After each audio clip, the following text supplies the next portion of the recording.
আসসালামু আলাইকুম আপুরা, কেমন আছেন? আশা করি ভালো আছেন। আপনাদের আমিও ভালো আছি।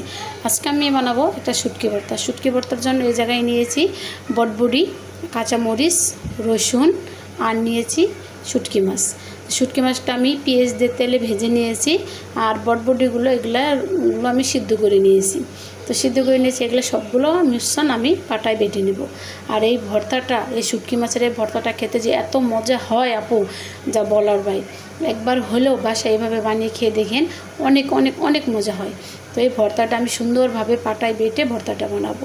আর এই ভর্তা হলে অনায়াসে 2 প্লেট ভাত আপনি খেয়ে ফেলতে পারবেন। যে ভাত কখনো নাও খায়, সেও এই ভর্তাটা হলে ভাত খেতে পারবে। তো আমার এই শুটকি ভর্তাটা কেমন হবে অবশ্যই আপনারা কমেন্টে বলে যাবেন। আর এভাবে কেউ কখনো বটবড়ি দিয়ে শুটকি মাছের ভর্তা বানিয়ে খেয়েছেন কিনা সেটাও কমেন্টে বলে যাবেন আপুরা। এই হলো আমার শুটকি ভর্তা, আমি পাটায় সুন্দর করে বেটে নিয়েছি।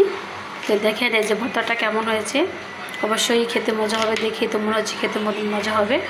এটা হলো বাঁশপাতা শুটকি, রসুন, কাঁচামরিচ আর হলো গিয়ে বটবড়ি, এগুলো দিয়ে সুন্দরভাবে আমি ভর্তাটা বানিয়েছি। আর হলো এই শুটকি মাছ দিয়ে ভর্তাটা খেতে অনেক অনেক মজা। যদি কেউ কখনো না খেয়েছেন অবশ্যই বানিয়ে খাবেন, দেখবেন এটাকে মুখে লেগে থাকার মতো ভর্তা। আমার এই সহজ সহজ রেসিপিগুলো শুধু আমি আপনাদের জন্য দিই।